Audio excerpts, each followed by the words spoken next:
ये है बनारस की लल्लापुरा काजीपुरा खुर्द मोहल्ले की सकरी गलियाँ। सकरी गलियों के साथ बनारस की एक खास पहचान है बनारसी साड़ियाँ। एक समय था जब बनारस में अनेक मोहल्लों और गाँवों में ताना बाना, ढरकी और करघे का संगीत चलता था। आज उद्योग अनेक परेशानियों के बोझ से दब गया है।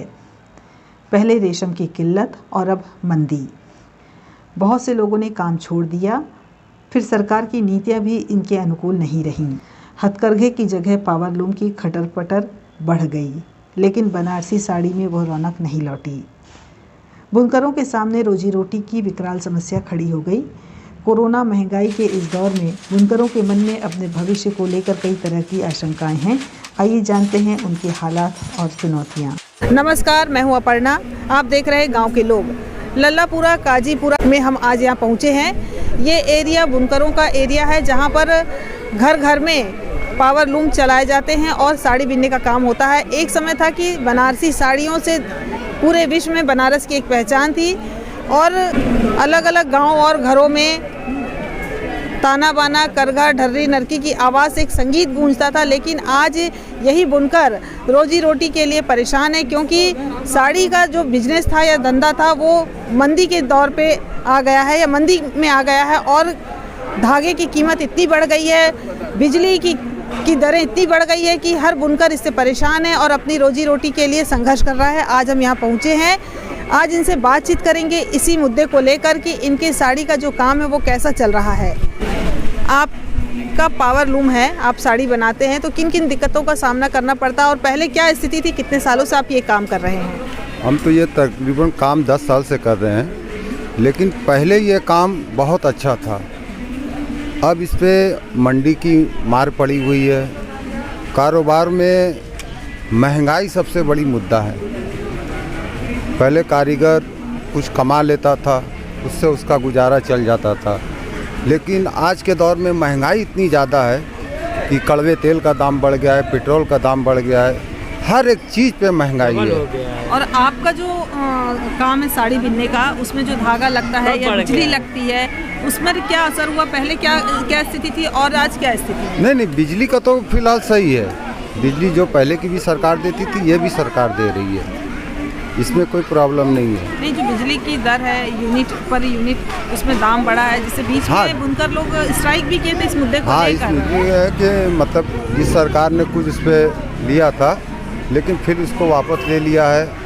फिलहाल मौजूदा हाल में पिछली की तरह चल रहा है, पिछले की तरह। एक महीने में आपको कितना बिजली बिल पे करना पड़ता है? इसकी तो मैडम मुझे जानकारी नहीं है। अभी देखिए, एक मशीन का 165 रुपये है। एक मशीन का 165 रुपये देते हैं हम लोग। पहले कितना देते थे? पहले कोई नहीं, ये तो मुलायम सिंह के राज में जो हम लोगों को कार्ड मिला था, उसी का अभी तक भुगतान चल रहा है। ये 22 में ख़त्म हो जाएगा। अब सरकार इस पर लागू करेगी या नहीं करेगी, वो सरकार के ऊपर डिपेंड करता है।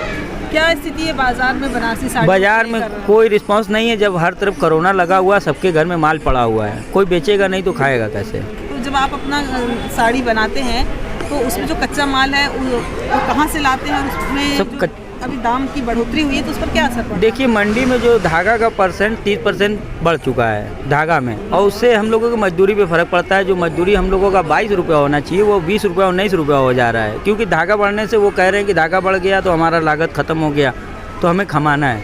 तो हर आदमी वहाँ बिजनेस कर रहा है। आप लोगों को तो मजदूरी कम दी जा रही है, 22 रुपये से 19-20 रुपये हो गई, लेकिन जहाँ साड़ी बनाकर आप देते हैं तो क्या उनके साड़ी की कीमत पर भी कोई असर है? उनमें भी कमी? उनको भी बिल्कुल असर है। क्यों नहीं होगा? जब उनका एक साड़ी पे 60-70 रुपये लागत बढ़ जाएगी तो वो वही 20-30-50 का धंधा है। अब 60-70 रुपये की लागत बढ़ेगी तो वो कहाँ से लेंगे? हम ही लोग से छोटे जो वर्कर हैं नीचे, उनसे लेंगे। जोड़ जाड़ के कारोबार को चलाया जा रहा है। यानी आप लोगों से वो बैलेंस कर लेते हैं या कर लेते हैं, लेकिन बाजार में साड़ी की कीमतों में कोई असर नहीं हुआ, क्योंकि वो अपने दाम पर ही बेचते होंगे। नहीं, कोई असर नहीं है। पहले से दाम कम ही होकर बिकता है। पेमेंट आता नहीं है, सब ब्लॉक हो चुका है, पैसा मार्केट में तो है नहीं। आपका कितना पावरलूम है? 4 मशीन है। 4 मशीनें चारों चल रही हैं? जी। अच्छा, तो काम करने वाले कारीगर आप रखे हैं? हाँ, रखे हैं। तो उनको जो मजदूरी दी जाती है वो किस तरीके से आप देते हैं? मजदूरी बस मजदूरी के हिसाब से हम लोगों को मिलता है। हम अपना धागा नहीं बनाते हैं, अपना पेवर माल नहीं लगाते हैं। मतलब एक साड़ी के आधार पर मजदूरी दी जाती है कि पर डे रोजी के हिसाब से दी जाती है? नहीं, हफ्ते का पेमेंट दिया जाता है। वर्कर 2000, 1800, 1500, 1600 काम कर लेते हैं। मतलब आपका इतना काम चलता है कि आप उनको पेमेंट कर सकते हैं, कर सकते हैं। आने वाले दिनों में क्या उम्मीद है आपको कि साड़ी उद्योग जो एक समय था कि बनारस की बनारसी साड़ियाँ पूरे विश्व में प्रसिद्ध थी और उसकी जो बुनाई थी, उसका जो धागा था, उसकी जो क्वालिटी थी, क्या वो क्वालिटी आज तक मेंटेन है? और आने वाले दिनों में किस तरीके की आप उम्मीदें करते हैं आने वाली सरकार से? मेंटेन तो कोई चीज़ में नहीं है, सब में मिलावटी हो चुका है। हमारे धागे में भी मिलावटी है, हमारे पूरे कारोबार में मिलावटी हो चुका है इस सब मामले में। और क्या आगे होगा अब क्या देखा जाएगा। सभी समाज चल रहा है साथ में, पूरा हिंदुस्तान साथ में है क्या। लेकिन नई सरकार, अभी चुनाव होने वाले हैं, कुछ ही दिनों में आ ही गए हैं लगभग, तो आप जो भी नई सरकार सत्ता में आएगी उनसे आप अपने जो रोज़गार हैं, बुनकर का जो काम आप करते हैं बुनकरी का, उसके लिए आप क्या चाहते हैं सरकार से कि किस तरीके की सुविधाएं वो मुहैया कराएं जिससे आप लोगों का जो रोज़गार है उसमें थोड़ा दम आए, या जो मंदी का दौर चल रहा है वो ख़त्म हो और आप लोगों की भी स्थिति सही हो? कहने के लिए कुछ है ही कहाँ, आवाज़ सुनता ही नहीं है कोई। अब तो सरकार इसी तरह चलता है, जनता चिल्ला रहा है, चिल्लाने दो, हमें क्या मतलब है। सरकार से कहिए कि गद्दी सीट छोड़ दे, बस गद्दी छुड़वा दीजिए। हाँ, जहाँ तक गद्दी छुड़वाने का मामला है वो आम जनता के हाथ में ही है, वो हमारे हाथ में नहीं है, अकेले आपके हाथ में नहीं है। यदि आप चाहते हैं बदलाव तो बदलाव होगा। इसके लिए आप यंग हैं, आप क्या करते हैं? साड़ी का कारोबार करते हैं। साड़ी का कारोबार करते हैं। आप कितनी पढ़ाई किए हैं? पढ़ाई बीए किए। तो क्या आपने कोई नौकरी के लिए प्रयास नहीं किया? प्रयास किया लेकिन मिल कहाँ रहा है, दर बदर के ठोकर आदमी खा कर बैठ जाता है। सरकार ने बड़े बड़े होर्डिंग्स लगाए थे कि 2 करोड़ रोजगार हम दिए हैं। सरकार होर्डिंग वगैरह तो लगाए हुए हैं, उन लोग वोटिंग के लिए पैसा आ जाता है, लेकिन सरकार जो युवा है जो इसमें बेरोजगार बैठे हुए हैं उन लोग की नौकरी के लिए कोई व्यवस्था नहीं है। ये हो गया कि कोई कारोबार आदमी करना चाह रहा है तो किसी पैसे से मार खा जाता है, ठीक है। पैसा नहीं है तो क्या करेगा वो आदमी, जहाँ है उसी यहाँ दब जाता है। मेन प्रॉब्लम यही है। और कहीं से बुनकरों का मतलब कि कोई सहयोग नहीं कर रहा है इसमें, बहुत बात करता है, स्थिति बहुत ख़राब है। आप क्या काम करते हैं? हम ताने जोड़ते हैं, ये धागे से जुड़े हुए हैं, लास्ट काम ये करते हैं। लास्ट काम कैसा करना पड़ता है लास्ट काम, और कितना उसमें आपको अर्निंग हो जाती है और कितना ज़रूरी है वो काम? काम तो जरूरी है मगर काम नहीं करेंगे तो साड़ी बनेगा नहीं, उतना काम मिल पाएगा कहाँ से। धाग इतना मतलब हर्जा सब कुछ कर रहे, मशीन जो चलता था वो मशीन अब उतना चल नहीं पाता, तो इंसान काम उतना मिलेगा कहाँ से। आपका जो धागा लास्ट फिनिशिंग का काम आपका होता है, उसमें आप कितना कमा लेते हैं? कमाने को तो इंसान 250, 200, 250, अब मिला तो ठीक है, नहीं मिला तो बैठे है। अच्छा, पहले क्या स्थिति थी इस काम की? यही बढ़िया थी, अब नहीं मिला, नॉर्मल हो गई है। नहीं, अभी तो मार खा रहे हैं हम लोग महंगाई से मार खा रहे हैं हम लोग की। मजदूरी देखिए जो भी है 200-300 पर डे लोग कमा लेता है पर खा नहीं पाता है। ये 200-300 रुपये में हम लोग 5 लोग परिवार में खा लेते रहे, अब जो है 2-3 को एडजस्ट करना होता है।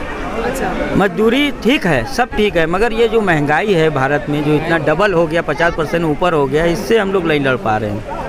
उसके लिए आपके मन में कोई ऐसी योजना है या आप कोई क्या चाहते हैं कि आने वाले दिनों में इसमें कुछ बदलाव हो, क्योंकि सरकार तो लगातार महंगाई में बढ़ोतरी कर रही है? देखिए, गरीब आदमी का तो दिमाग कोरोना काल खा चुका है, जो भी उसके पास मजबूती था वो भी अंदर से खा चुका है कोरोना।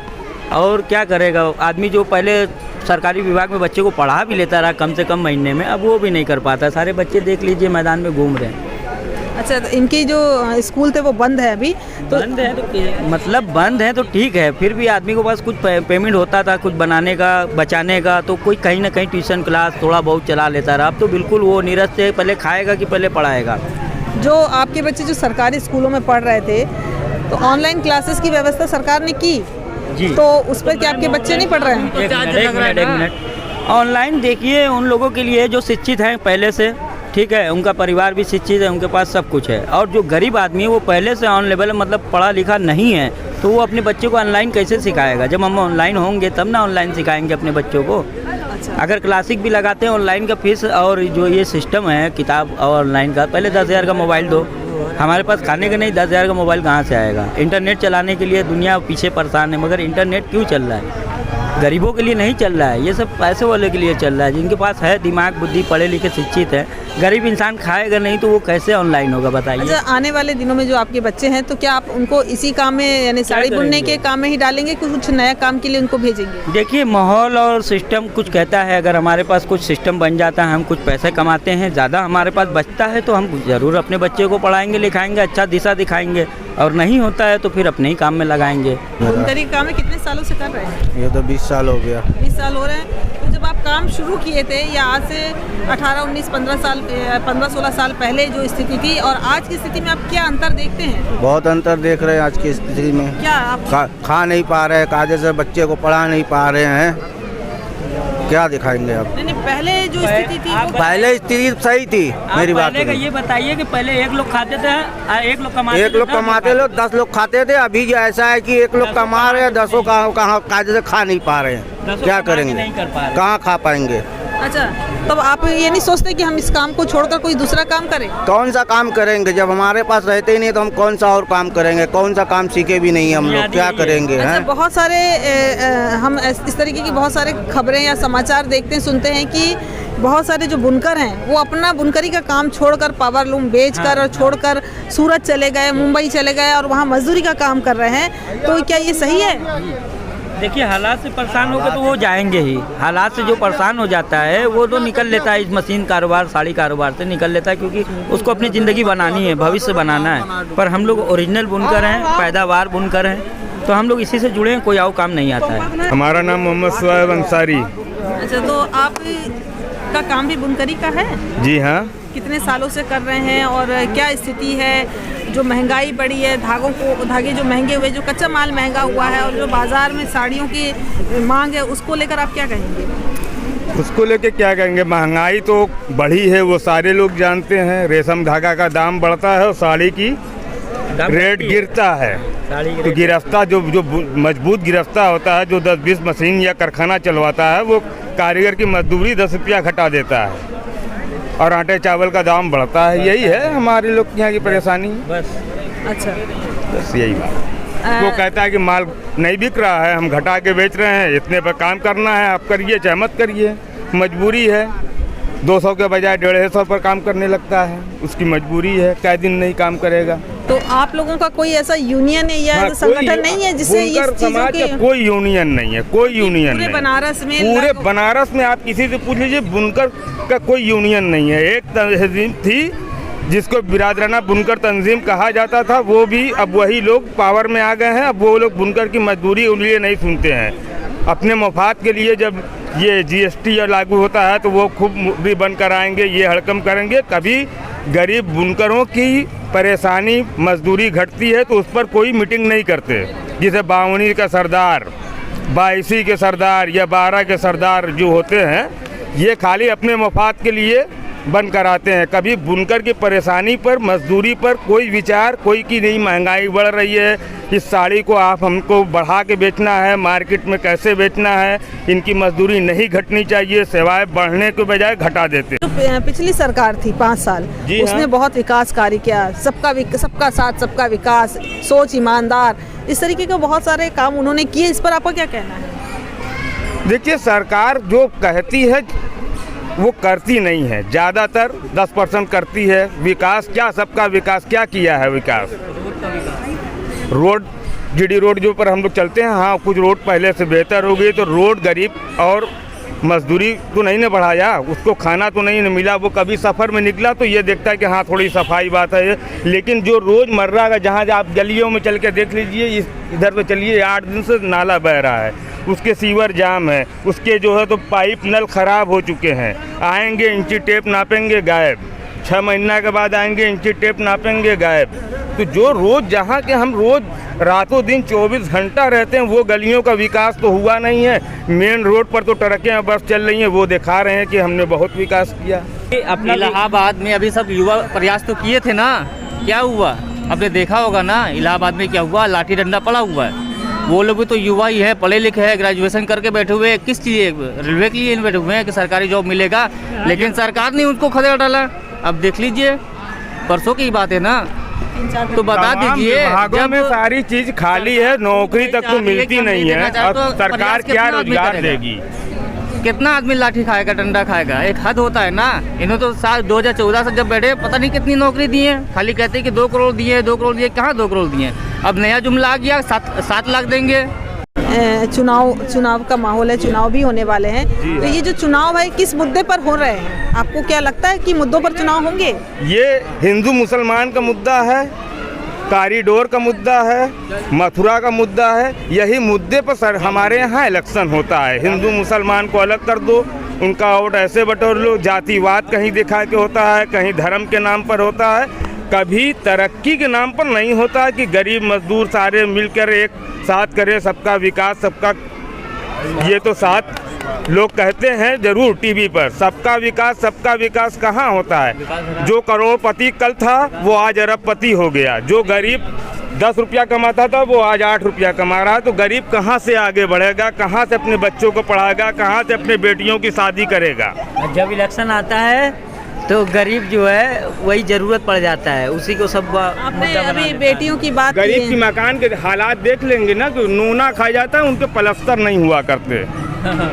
सही। और जिसको मालिक ने नवाजा, जो कमा रहे हैं, उनके मकान में बकरे पालने, जहाँ बकरा भी पालते हैं वहाँ भी मार्बल के पत्थर लगवा देते हैं। और जहाँ आदमी यहाँ आराम करता है, अपने बच्चों की परवरिश करता है, उनके मकान में ये देख लीजिए हालत, देख लीजिए। स्थिति थी साड़ियों की, बनारसी साड़ियों का जो एक बाजार था वो बहुत मजबूत था और उससे बहुत सारे परिवारों की रोजी रोटी चलती थी। और आज क्या स्थिति है? क्योंकि महंगाई बहुत बढ़ गई है, चाहे धागे की हो, चाहे बिजली की कीमत हो, और बाकी व्यवस्थाओं में भी परिवर्तन आया है। तो आप इसके लिए क्या सोचते हैं, किस तरीके की स्थिति है?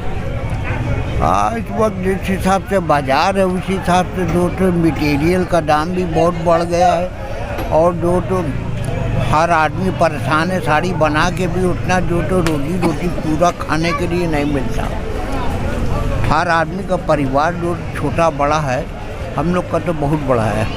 और आपकी दुआ से जो तो 5 बच्चे हैं और 10-12 तो पोती पोता है, और सब जो तो BA BSc भी काम कर रही हैं। हाँ, अल्लाह। तो नौकरी के लिए प्रयास नहीं कर रहे हैं? नौकरी के नहीं मिल रहा भैया, इसी में लगे हुए हैं, साड़ी के बिजनेस में। यही में जो कुछ जो तो ऊपर वाले दे रहे हैं वही जो तो हम लोग खा पी। योगी ने तो 2 करोड़ नौकरियां दी हैं अभी। अरे सब जो तो झूठी बात, जब ख्याली पुलाव सब योगी का है। मुसलमान के लिए तो बहुत बड़ा दुश्मनी हो रहा है। हाँ? किस तरीके से? हाँ, हर तरीके से हम लोग के लिए बड़ी मुसीबत हो रहा है।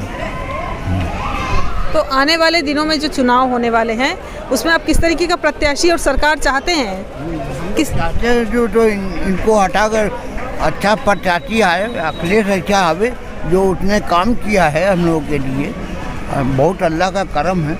मदरसा खुलवाया है, उर्दू का जो तो टीचर जो तो हम लोग को जो तो भर्ती करवाया था, और बहुत सी काम किया है चीज़। उर्दू का 2रा नंबर दिलवाया है।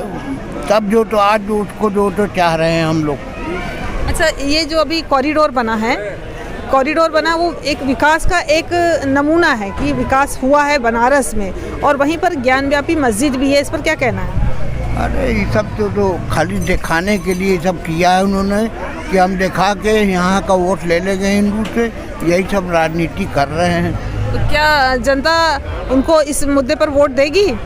हमें तो नहीं है उम्मीद है, जब सब जनता यही कह रही है कि अखिलेश को देंगे, अखिलेश को, चाहे हिंदू हो चाहे बैकवर्ड, जितने सब अखिलेश को दे रहे हैं। सरकार ने साड़ी का जो आपका काम है, उस काम में जो आप बाज़ार में जब साड़ियाँ लेकर जाते हैं, और अभी जो GST का एक प्रावधान आया, उस पर क्या असर पड़ा धंधे पर? अरे बहुत ख़राब, एकदम धंधा बंद हो गया है। 2 महीना पहले जो धंधा चला था उससे इस वक्त बहुत फट गया। एकदम हम लोग बैठे हैं, साड़ी सब बन के तैयार होकर रखा रही है, खाली बिक नहीं रहा, पैसा नहीं आ रहा। बिक जा रहा तो उधार मांग रहे हैं लोग, क्या करेंगे? GST को लेकर आप कुछ कहना? GST को लेकर बहुत परेशान हम लोग हो गए हैं। 5% रहा, 12% करने वाले हैं। उससे हम लोग बहुत परेशान हैं। आगे का व्यापारी जो लेना नहीं चाह रहे हैं, इतने महंगा साड़ी, 12% जीएसटी, हम लोग 10% खाने वाले मुनाफा और 12% आपका जीएसटी, तो 22% हो जाएगा तो कैसे कोई खरीदेगा। अच्छा, एक दिन में कितनी साड़ी बन जाती है आपके यहाँ? एक बढ़िया साड़ी, एक लूम से एक साड़ी आती है एक दिन? हाँ, बढ़िया साड़ी। अच्छा, जो शादी बाजार कैसे खोजते हैं आप? उसका बाजार किस तरीके से मिलता है आपको जब साड़ियाँ बना लेते हैं? हम लोग यहाँ जो तो थोक वाले मंडी में बेचते हैं, थोक वाले वही बाहर के व्यापारी के हाथ बेचते हैं। तो आपको कितना फायदा हो जाता है एक साड़ी पर? कितना यानी जो लागत है उससे कितना अधिक आपको मिल सकता है? अरे इस वक्त तो वो भी नहीं आ रहा है, जो आ रहा था इतना मंदा है, डाउन एकदम है, पैसा आ नहीं रहा है। पप्पू अली अंसारी खाए दाल चावल तरकारी हगन नदिया के बाप न मातारी आदमी सरकारी चलाईला हीरोंडा कंपनी की गाड़ी और मशीन में मिलना साड़ी। मुस्लिम स्कूल में ससुरारी हमारे साले रुखला व्यापारी। आजकल बुनकरों की हालत थोड़ा ख़राब है, इसलिए हम लोग थोड़ा सा जो है इस तरह घूम रहे हैं। और जो है तो थोड़ा सा फिर से कोरोना आने वाला था, इसकी वजह से फिर संभले हुए हम लोग अभी। और यह है कि थोड़ा सा महंगाई के देखते हुए हम लोगों की मजदूरी नहीं पड़ रही है। अच्छा, इतनी दिक्कतें हैं, इतनी परेशानियां हैं हमारे जीवन में, और आप लोगों जो बुनकरी का काम करते हैं उसमें जो स्थिति अभी बनी है उसके बाद भी आप इतने मस्त हैं और इतने हंस कर बोल रहे हैं। हाँ, बस ये यही खासियत है हमारे देश की जनता की कि वो कितनी भी परेशानी में रहे लेकिन उस परेशानी को चेहरे पर लाने नहीं देता। आज अभी हम इससे बात करेंगे, आपके कितना पावर लूम है? हमारे पावर लूम तो सिर्फ 2 ही हैं। अच्छा, तो काम कैसा चल रहा है अभी? बस चल रहा है अल्हम्दुलिल्लाह, बस दाल रोटी किसी तरह चल रहा है। अब जा रहे चाय पीने जा रहे हैं, उठे हैं थोड़ा सा, मैं देखिए मशीन खराब, हाथ में दो काली कुली लगा हुआ है, अभी उतर क्या है, खाना भी तो नहीं खाया है। जो पहले स्थिति थी काम की, आप कितने सालों से कर रहे हैं? हम लोग कम से कम 1985 से हम काम कर रहे हैं। अच्छा, 1985। हमारी उम्र कम से कम 55 साल है। अच्छा, हाँ। तो इन 55 सालों में आप यदि 15, 16, 17 साल से भी काम शुरू किए होंगे तो लगभग आपको 40 साल तो हो ही गए काम करते। पहले जो स्थिति थी काम की, जो आपको अर्निंग होती थी, बाज़ार में जो साड़ियों की मांग होती थी, उनका जो धागा मिलता था, वो जो बिजली लगती थी, और अभी के समय में क्या अंतर दिखाई देता है इन चीज़ों में आपको? इन चीज़ों में पहले जो बिजली की स्थिति थी वो तो बिजली शुरू से था, लेकिन जब से मुलायम सिंह यादव जी जब उनकी सरकार बनी थी तो हम लोगों को बिजली मुफ्त कराया। उनका एहसान है मुलायम सिंह यादव का हम लोगों पर, क्योंकि हम लोगों को चोरी करने से बचाया। उन्होंने जो आज जो हम लोगों को सब्सिडी दिलाई, उन्होंने बिजली की, वो उनका एहसान है। मैं उन लोगों का एहसानमंद हूँ। मैं मुलायम सिंह अखिलेश यादव का मैं एहसानमंद हूँ, जिस तरह से अब हम लोग 7, 5, 6, 7 साल जिस दिन उनकी बिजली चला, अब जब से मोदी की सरकार आई है उसकी वजह से हम लोग बुनकर परेशान है, ये तो सब लोग जानता है। साड़ियों का अब खराब में कोरोना आया, लॉकडाउन, सब उसी में हम लोग परेशान हो गए। बाजार में जो कच्चा माल है उसकी क्या कीमत मिलती है आपको? किस कीमत में मिलता है? बस मान लीजिए कि हम लोग किसी तो दाल रोटी किसी से चल जाता है हम लोगों का, बस ये तरीका जो कुछ नहीं मिलता, हम लोग को नुकसान होता है, लॉस जाता है, हम लोग का मेहनताना नहीं मिलता पता है। अच्छा, नहीं मैं ये जो पूछ रही हूँ आप उसको डाटे बताइए कि पहले ये कीमत थी, अभी ये कीमत थी, जिससे कि समझ में आए ना। हाँ, तो हम लोग जो 10 साल पहले जो मजदूरी थी वही मजदूरी हम लोग की आज भी है। अच्छा, जो मजदूरी साड़ी की हम लोगों की मिलती थी कारीगर को 100 रुपया, आज भी कारीगर की मजदूरी 100 रुपया ही है। और जिसकी महंगाई कितनी बढ़ गई, 10 साल की मजदूरी यही है आज तक, 10 गुना महंगाई बढ़ गई। हाँ, महंगाई, लेकिन हम लोग की मजदूरी इसी मजदूरी नहीं बढ़ी, मजदूरी आज भी वही ना है। पहले एक चीज़ और बताइए, जो कच्चा माल पहले मिलता था वो किस कीमत पे मिलता था और आज की क्या किस कीमत पे मिलता है? पहले कच्चा माल मिलता था 200-300 किलो, आज 4000, 5000 रुपये किलो हो गया है। लेकिन किसी तरीके से आदमी जो होता तोड़ जोड़ करके उसी में चला रहा है। अभी आने वाले दिनों में चुनाव होने वाले, नई सरकार जिसकी भी आएगी, नई सरकार आएगी, तो उनसे आपको क्या उम्मीदें हैं? बस इस बात तो हम लोग ये सोचेंगे ना, अखिलेश यादव जी को जो तो मुख्यमंत्री बनाया जाए। आने वाले दिनों में बनारसी साड़ी की रंगत वापस आएगी या नहीं कह नहीं सकते, लेकिन उम्मीद पर दुनिया कायम है। हमारे चैनल गांव के लोग को शेयर और सब्सक्राइब कीजिए। कैमरामैन पूजा के साथ मैं अपर्णा।